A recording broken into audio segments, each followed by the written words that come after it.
That's a very important point of time for us to now really enter the market with a fully electric vehicle.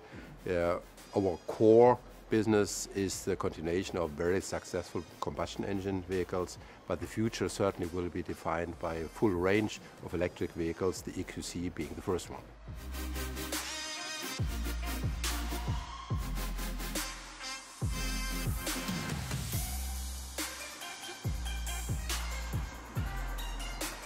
Safety is part of the DNA of the Mercedes brand, so we always go for a top positioning in terms of safety features, and the EQC is no difference. We have all the assistance systems and passive safety that you would expect from a Mercedes in this segment.